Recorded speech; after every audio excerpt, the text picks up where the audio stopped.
Are you ready to become awesomer? Hello everyone, my name is Umar. I'm your host on the No Limit Selling podcast, where industry leaders share their tips, strategy, and advice on how you can become better, stronger, faster. Just before we get started, I've got a question for you. Do you have a negative voice inside your head? We all do, right? I'm going to help you remove that voice in under 30 days guaranteed. Not only remove it, but transform it. So instead of the voice that sabotages you, there's one that propels you to much higher levels of performance and success. There's a link in the show notes. Click on it to find out more. All right, let's get started. Hello, everyone. Welcome to another episode of the No Limit Selling podcast. And today we are joined by Mr. Vanovermeire. Welcome to the program. Yes, thank you. And you got the name right. Good job. I was going, oh my God, get it right. So Rob, welcome to the program. And what's kind of interesting today is, you're going to be jealous when I tell you this, but I was visiting a friend yesterday and I'm traveling these days. So I had my iPad where I normally do these recordings and I successfully left it there. So it's like, okay, we're going to do it on the iPhone. And today I've been doing all my podcasts on the iPhone, and we live in magical times. Like you can just one phone and you can do anything you want in the world, which is like just totally radical and magical. It is. It really is. It just gets better and better all the time, doesn't it? It does. And how does this impact your business? I've heard of some realtors that have literally done a FaceTime and just walked around the house, and somebody in another country had said, I like it, I want to buy it. Yeah, as a matter of fact, I just did that 2 nights ago. I sold a condo here in Calgary. The gentleman buying it is in Yellowknife, and we did a FaceTime and he bought the condo. Love it. And you know what's really interesting is trust is such an important element in relationships and in business and when money is involved. And let's give you a good example. My stepmom, it was like, she was British. I will never do business with a machine. I won't use those ATMs. I'll only use a teller. And she meant it. And, but now we trust. I can't get over that. Let's say a crazy thing happened and you sent me over a large check. I can take a picture of it with my phone and my bank will go, okay, and they'll put that money in my account. So how has trust changed, do you think, from when it was like belly to belly, selling real estate to now you've got this technology and digital signatures? Is it the same level of trust? Has it gone up? Like, how has it changed if it has? Yeah, that's a good question. There's a few things that have changed with trust. In Alberta, for example, in 1995, we implemented the Real Estate Council of Alberta, where the Alberta government turned over the real estate as made it a self-regulated industry. And the RECA is the acronym for it. They took over and more or less with regulating it, they made sure that the high standards of licensed agents are being adhered to. And they take serious action if they get complaints and you're found guilty of infractions. I think that in itself has brought up the trust of licensed professionals in the industry. And, nice. And so there's a comfort that people have when they're dealing with a licensed practitioner that, you know, they're going to be, they're going to have fiduciary duties and responsibilities towards them that are expected, kind of similar to a relationship you'd have with a lawyer. And then the second thing I've noticed is in recent years is just using social media to get to know who you want to do business with before you reach out to them. When I started this industry 22 years ago, we more or less made contact with people through the telephone first, and we would build a relationship on the phone, and it would go from there.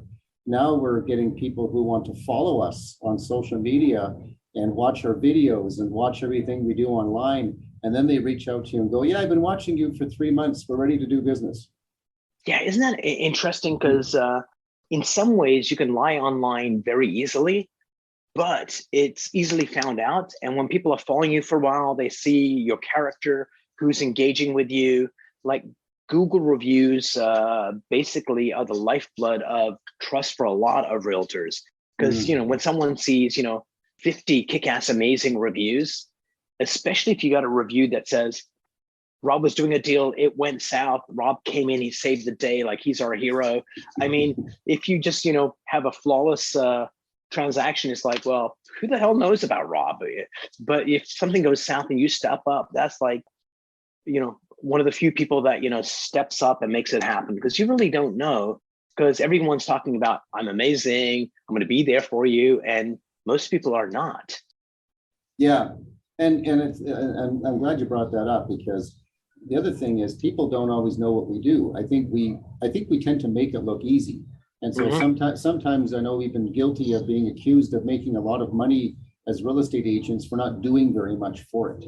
And, people don't necessarily understand some of the fires that we put out, how we sometimes save the day, and even the process of even bringing the buyer to the table. They have no idea what kind of a process that looks like. Absolutely. And what's kind of interesting is, I do, right now I'm in Baltimore, Maryland, and next week I'm going to be in Canada. I was talking to a Canadian realtor today, and he says, they've been encouraged to, when it gets down to actually signing the documents and doing the deal, leave it to the lawyers. The realtors should step back. And they did a survey with all of his customers that love him. And one of the things that people complained about was, I trust you, and I want you at the table when this stuff's happening, because I would suspect that actually realtors are better able to handle when things go awry than lawyers, because, this is your lifeblood. Thoughts on that? Oh yeah, I cringe every time, there's a potential problem. Sometimes you're dealing with another realtor, and the realtor says to me, well, let's just let the lawyers deal with that at the end. Yeah. And that's just, there's no way, we're actually hired, and we're here to solve these problems. When we get to the lawyer, the problem should already be solved. Absolutely. I think nothing wrong with the legal profession, but sometimes you get lawyers will go for the principle of the thing, or we need to fix this in this way. And sometimes realtors, if they're, experienced and talented, it's like, what's the easiest way to get everybody what they want? Sometimes it's a different lens at looking at it. Yeah, that's exactly right. And quite frankly, that's really what we do. We in putting deals together, you're trying to satisfy both ends of the transaction to be able to meet the satisfaction of the seller and meet the satisfaction of the buyer. It's not an easy process. Like I said, we oftentimes are guilty of making it look easy, but it's not an easy process. And I can tell you, over the years, I've had some real tough ones that we eventually came together. But boy, it was a real challenge to get everybody on the same page. So let me put this in perspective. I saw this thing on TV once. I was just flipping by the channels, and I went by one of the channels with an empty stage. So go click, click, click, empty stage, click, click, click. I said, wait a minute, what the hell was that? So I click back to the empty stage, and it was the Riverdance people when they were like really big years back. And then two tap dancers come up on this side of the stage, and two tap dancers come on this side of the stage, and they're looking at them like, you suck, no, you suck. And they do a tap off. They do a little tap routine. They mimic it, and then they do one better, and they kind of do this escalating thing. And the interesting part was this: the people on this side of the stage, you went, oh my God, they are experts at doing this, and that is really hard to do. And the people on this side were much better than those guys, and they made it look easy. And idiots like you and I, Rob, would go, I think I could do that. So when you master it, you make it look tough. When you go beyond that, you make it look effortless. And I think that's part of the thing, which when you get somebody that's really good at this, it makes it look easy. And like, why am I paying you anyway? The whole thing went smooth. It's like, yeah, it went smooth because I did all these things in the background. So Rob, tell me about your team, your brokerage. What's happening there? My brokerage is maybe a little bit different than a lot of brokerages. I've always been a little bit careful on who I've invited to be a part of our brokerage. I've looked for people who are more like-minded. I know there's some brokerages that bring in really anybody with a license. You have a pulse. You have a pulse. You can come in. And you have a license, so you're welcome to come in, and we'll see what you can do. And I've just never felt that was the right model for me anyway. I don't want to make it sound like that's a terrible model, but it's just not the right model for me. So we've brought in the right people, and I'm proud to say we're an office of 53 agents, but but we're all highly producing 53 agents. Like we don't really have anyone that's kind of straggling behind, because I've looked for people who are committed to doing it the right way and putting the effort in. Are committed or should be committed? But they are committed. Oh, good. But they should not be committed. Okay, good. Yeah. So we're just I think we're doing what the public would think brokerages should do. For example, we do 2 training meetings a week, every single week. And nice. we dive into what are the issues right now. There's always something in real estate that's around the corner. I mean, after all these years I've done it, it's amazing. I just got an email the other day that people are hacking into your email account, and they're sending emails to change the wire transfer money to a different address. Oh. And this is a new scam that we haven't seen before. And I thought it's been happening here in the US for a while. Really? Yeah. Like with business, not just real estate transactions, but business transactions. And people have actually wired like hundreds of thousands of dollars. So yeah, you got to stay on top of it. So you've got 53 people. Yeah. I suspect that they still fall into this group. You've got A players that walk on water that are just magical. Mm-hmm. Then you've got B players that do a really good job. And then you've probably got some C players that, you're happy they're on the team, but they could be doing better. Would that be a fair statement? That's definitely a fair statement, yes.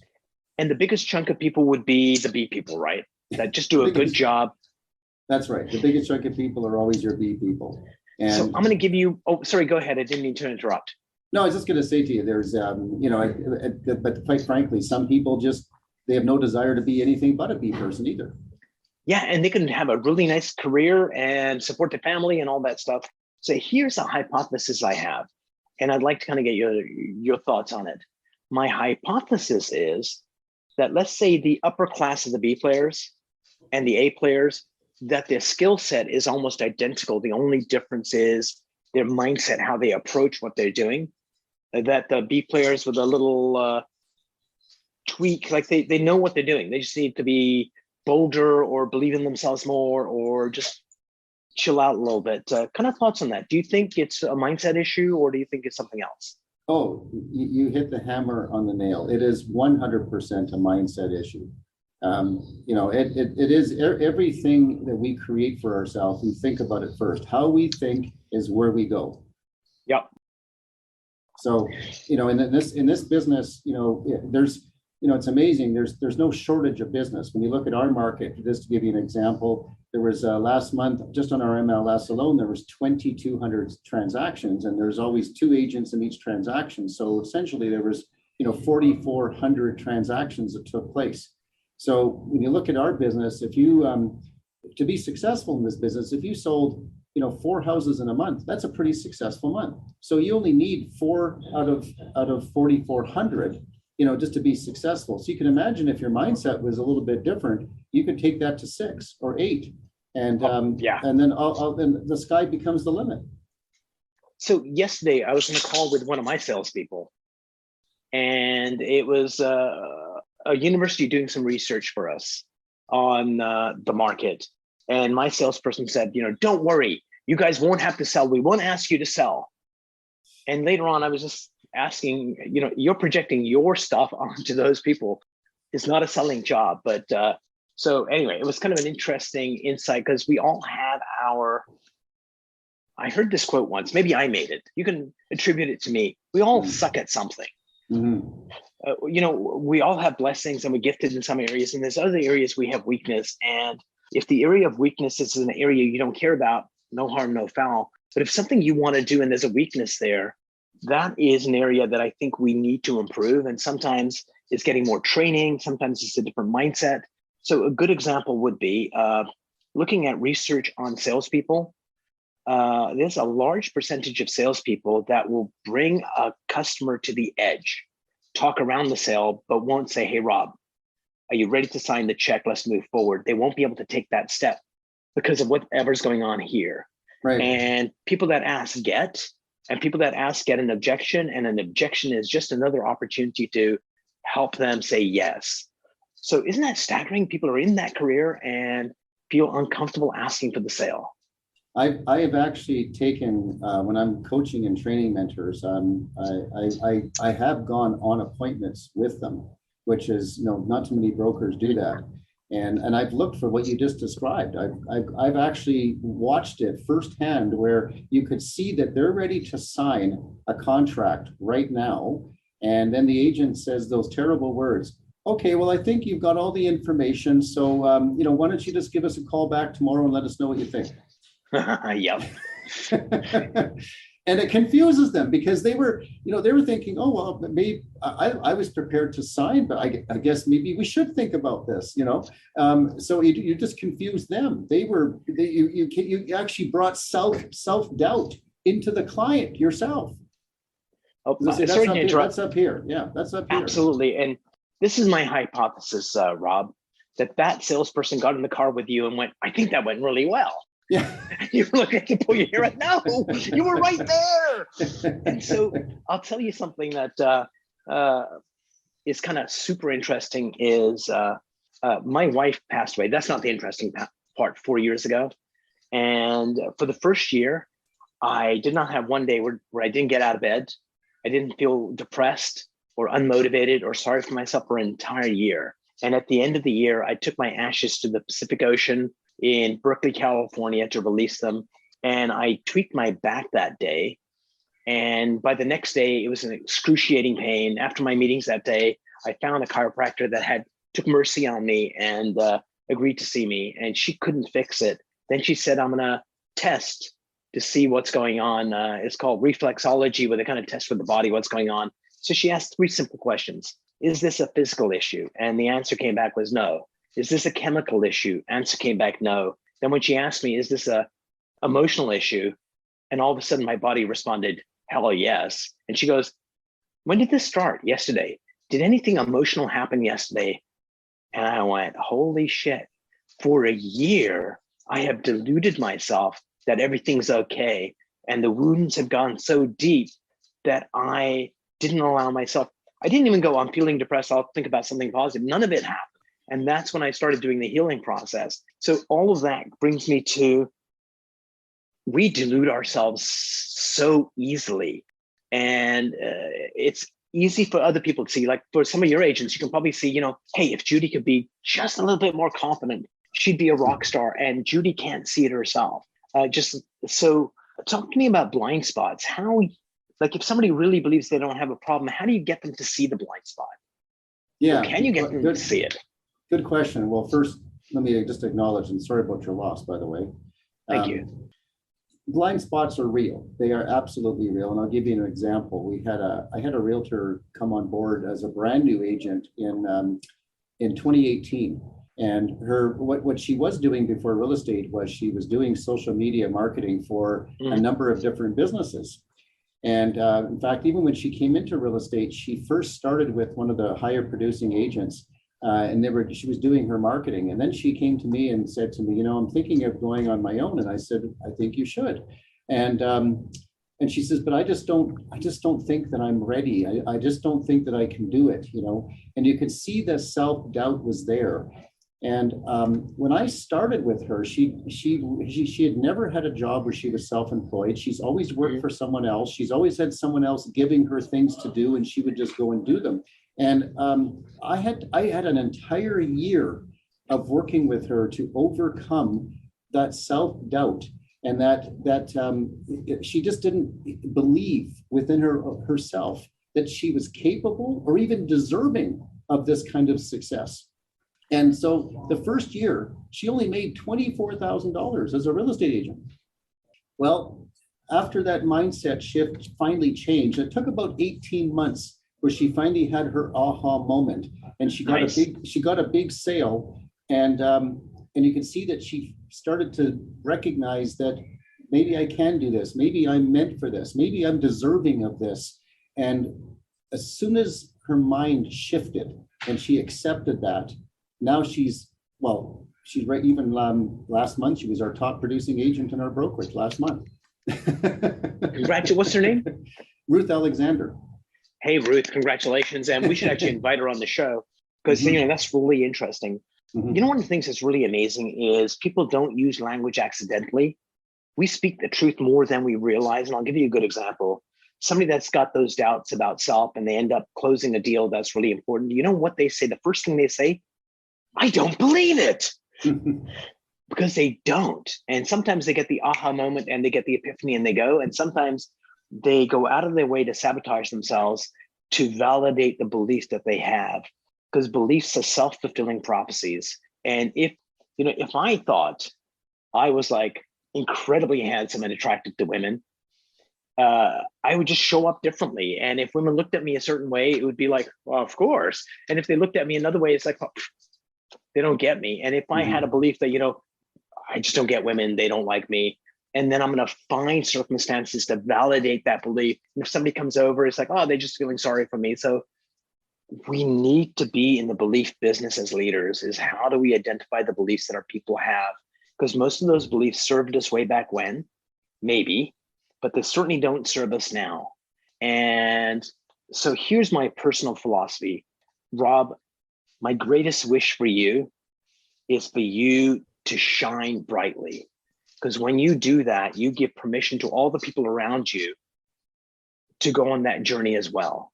And I think when we live smaller lives, we become the role model for people. It's like, oh, just, be complacent, give it the old college try.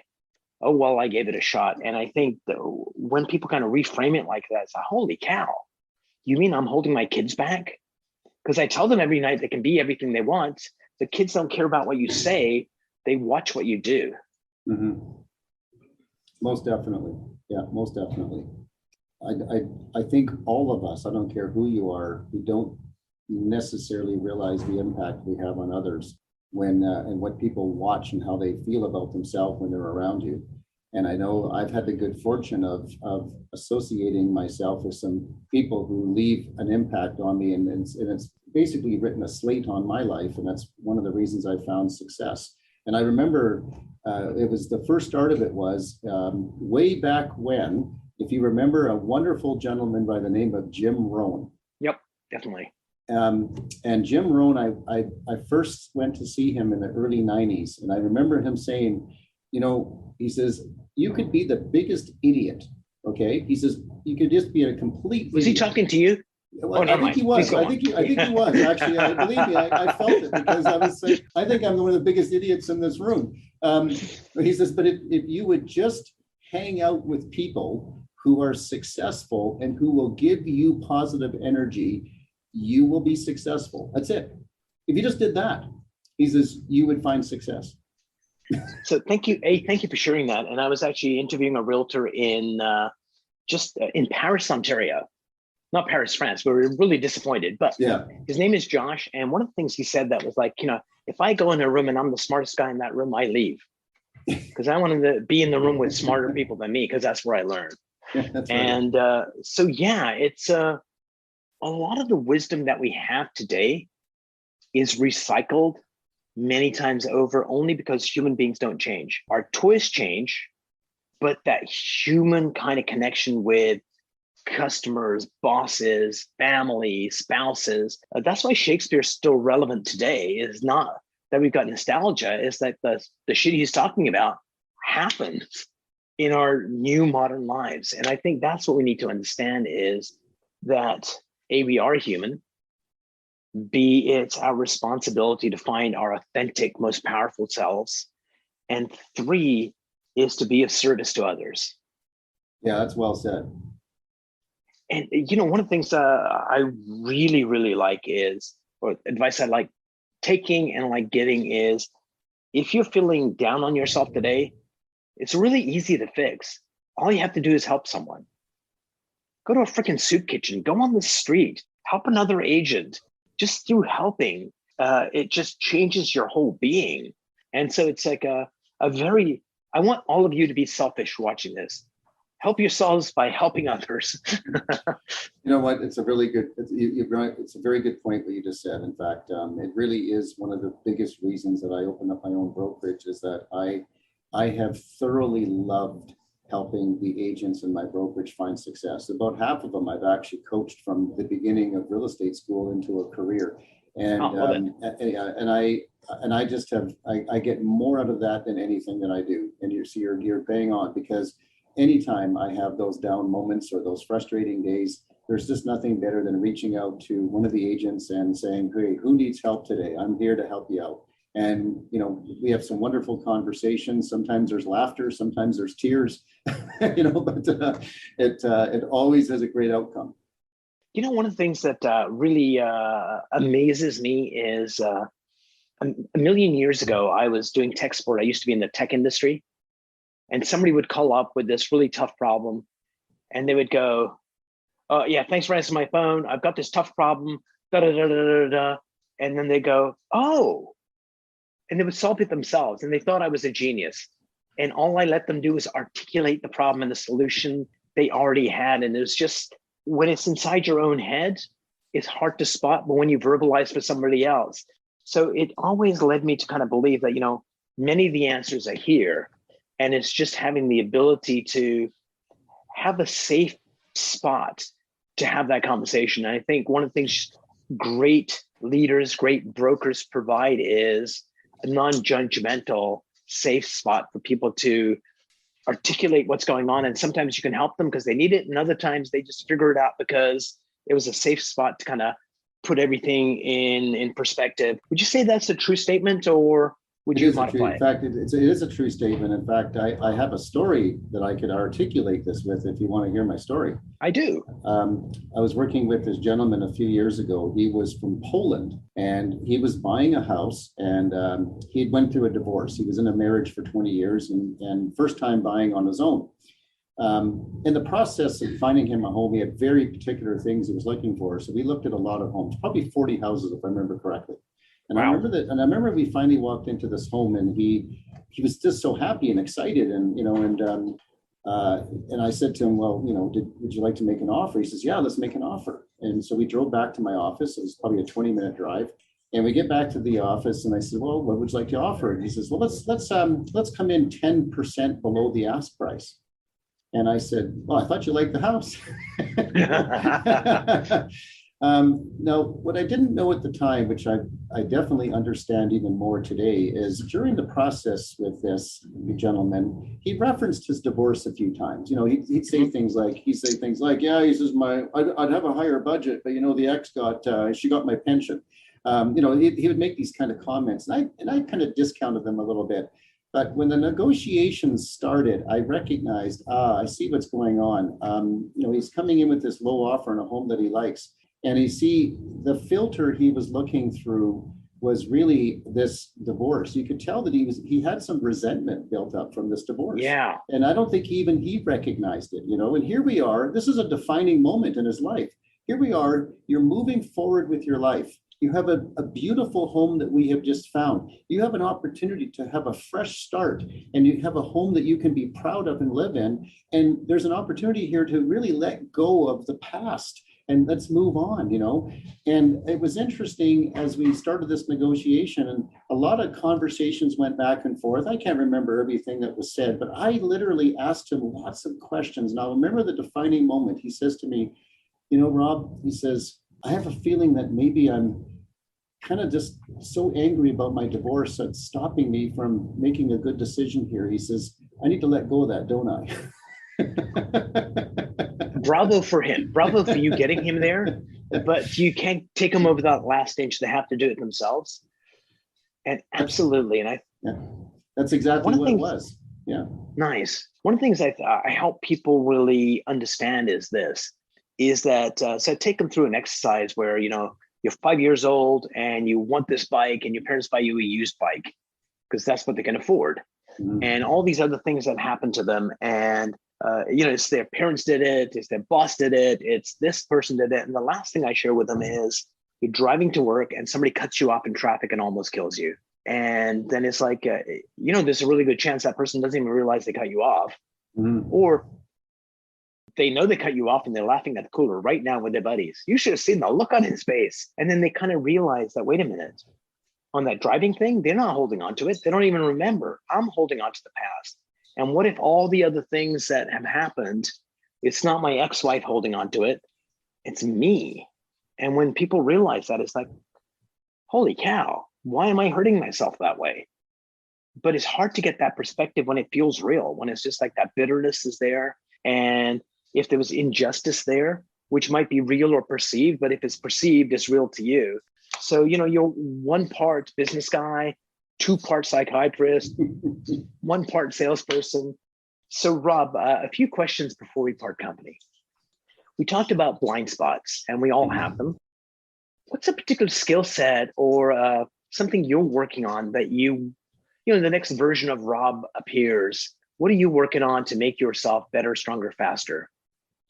Yeah, well, that's a really good question. I think probably the one blind spot that I've always had is I've always been very good with being able to connect with people and being able to present my service to people and understand who's in front of me. The marketing side of this business, which is, it's forever changing. And I think sometimes I have to continually work on recognizing what kind of marketing will actually work. What is the marketing for today? And get a little bit out of my comfort zone when it comes to that. And that's a little bit of my blind spot. And I think that's an area that I can continually work on. And rather than look at I can't look at marketing through my own eyes and what necessarily is how I see we should do things. It's like, well, what most people are seeing and how do they want it done? So, there's my better, stronger, faster. Good on you, mate. And that's my bad Aussie accent. Last few questions. Rob, what makes you happy? What brings you joy? You said it earlier. It's just actually helping people is really what brings me the most joy. I get more out of that than anything else. I think I learned that at a very early age that if you help enough people get what they want, you ultimately get what you want. Absolutely. Words to live by. Mm-hmm. What's one tip you'd like to share with the world, like a mind hack that would allow them to be more productive, more efficient, sexier, sleep better? What would be the thing you'd like to share? I would say if you went into your Google Calendar every week and put the one thing that you love doing the most first in your calendar before anything else, your life will change. Absolutely. I think that's brilliant advice. And Rob, is there any question I should have asked you that I did not? No, you asked some great questions. It's been a joy being on your podcast today. Thanks for having me. You asked great questions. It's a feel-good podcast, and I hope it inspires everybody. It certainly inspired me today. Brilliant. Thank you so much for being on the show, Rob. I'm looking forward to our next conversation. Sounds great.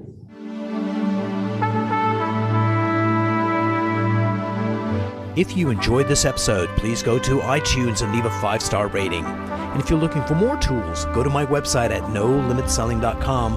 I've got a free mind training course there that's going to teach you some insights from the world of neuro-linguistic programming, and that is the fastest way to get better results.